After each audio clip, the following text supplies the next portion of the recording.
This is African American History is American History.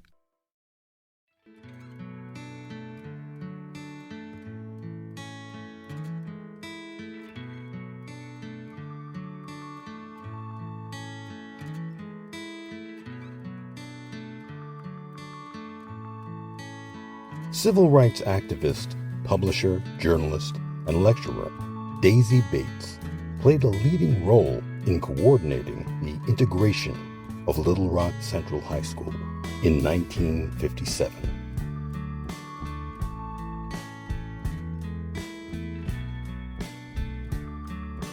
The Daisy Bates Story.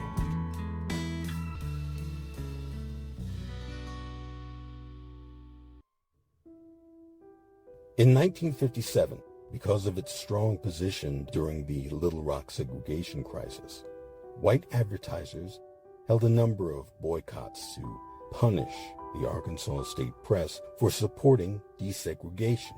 Their boycotts successfully cut off funding, except for the money which came directly and through advertisements from the NAACP's national office and through ads from supporters throughout the country.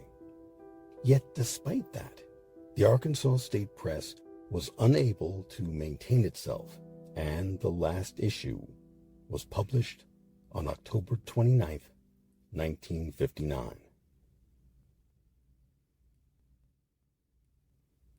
Because of her position in the NAACP, Bates' life was threatened a lot of the time.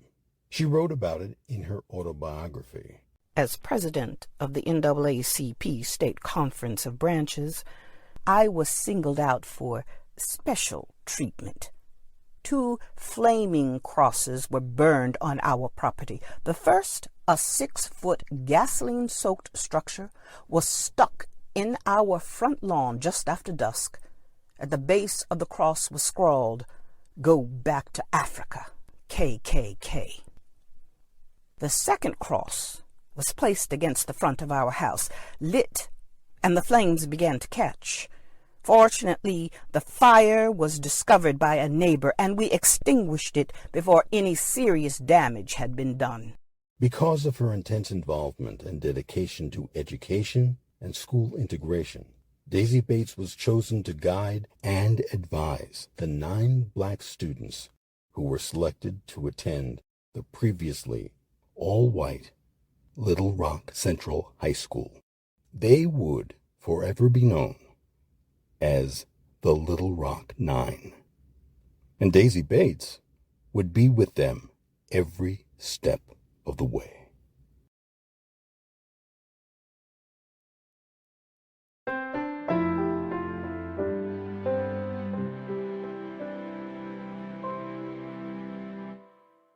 This is African American History is American History.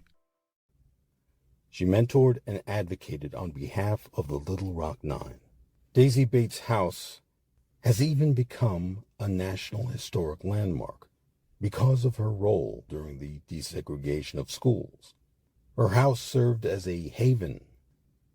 The planning of how desegregation would be carried out and the goals to implement were an important part of her role during the Civil Rights Movement.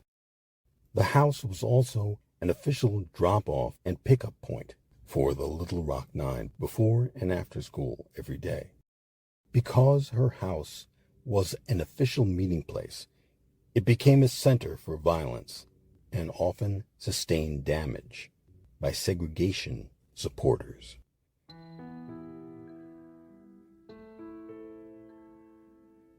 Bates used her organization skills to plan a way for the 9 students to get into Central High.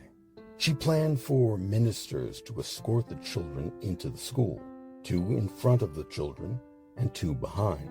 She thought that not only would they help protect the children physically, but having ministers accompany them would, quote, serve as powerful symbols against the bulwark of segregation, end quote. The students' attempt to enroll provoked a heated confrontation with Governor Orval Faubus, who called out the National Guard to block their entry. They were ordered to only let the white students pass the school gate. White mobs at the outside of the school threatened to kill the black students.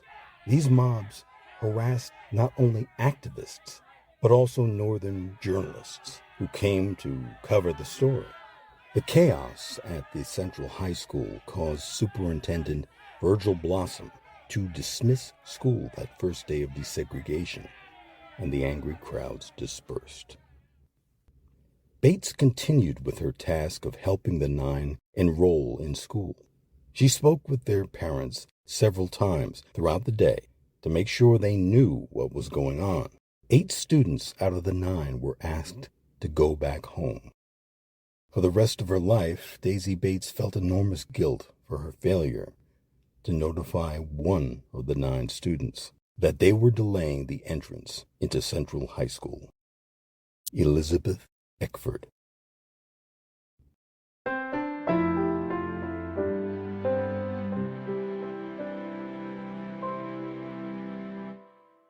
This is African American History is American History. The family of Elizabeth Eford had no telephone, and the father did not return from work until 3 a.m. So Elizabeth didn't know that she needed her parents to accompany her, and she also didn't know that she needed to gather with the other black students that morning to enter as a group. As a result, Elizabeth met a mob, alone. Teacher and activist Grace Lorch stepped in and took her out of the angry mob. She guided Elizabeth Eford to the bus station. President Dwight D. Eisenhower intervened by federalizing the Arkansas National Guard, dispatching the 101st Airborne Division to Little Rock to ensure that the court orders were enforced. The troops maintained order and desegregation proceeded. The Little Rock City Council instructed the Little Rock Police Chief to arrest Daisy Bates and other NAACP figures. She and the local branch president surrendered voluntarily. They were charged with failing to provide information about NAACP members for the public record, in violation of a city ordinance. Though Bates was charged a fine by the judge, NAACP lawyers appealed and eventually won a reversal in the U.S. Supreme Court. The High Court held that the state of Alabama could not compel the NAACP to turn over its membership list to state officials. To do so would have put targets on the backs of those members.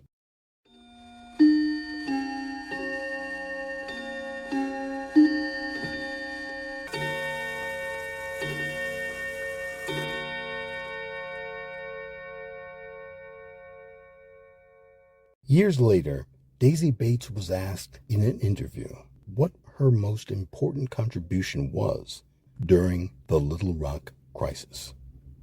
She said, "The very fact that the kids got in and they remained there for the full year, that opened a lot of doors that had been closed to Negroes, because this was the first time this kind of revolution had succeeded. Without a doubt, I'm thankful none of the children were really hurt physically." Daisy Bates not only fought for those 9 black students to have the same level education as white students, but she made it her job for all races to have the same quality of education. The perseverance of Daisy Bates and the Little Rock 9 during those turbulent years sent a strong message throughout the South that the tradition of racial segregation known as Jim Crow would no longer be tolerated in America. In 1968, she moved to the rural black community of Mitchellville in eastern Arkansas.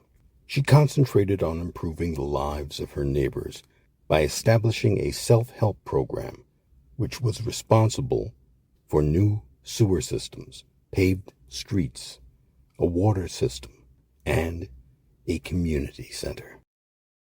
Bates revived the Arkansas State Press in the 1980s after L.C. Bates, her husband, died in 1980. In 1986, the University of Arkansas Press republished her 1962 autobiography, The Long Shadow of Little Rock, which became the first reprinted edition ever to earn an American Book Award. The former First Lady, Eleanor Roosevelt, wrote the introduction. The following year, she sold the newspaper, but continued to act as a consultant, and the town of Little Rock, Arkansas, paid the ultimate tribute, not only to Bates, but to the new era of integration she helped initiate by opening the Daisy Bates Elementary School and by making the third Monday in February George Washington's birthday and Daisy Bates Day, an official state holiday.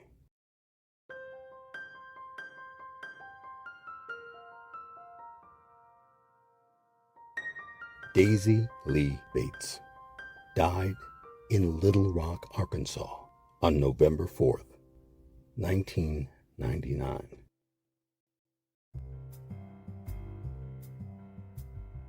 This has been African American History is American History. You've been listening to Part 2 of the Daisy Bates story. The Daisy Bates story was written and directed by Harlan Kearsley, with Kim Bay as Daisy Bates. I'm Harlan Kearsley, and on behalf of everyone involved with this series, thank you for listening. And if you haven't done so, please like, comment, and subscribe to the African American History is American History channel. Remember, it's free, and once you hit that bell icon, you'll be notified when new episodes are posted. So thanks again, and please stay safe.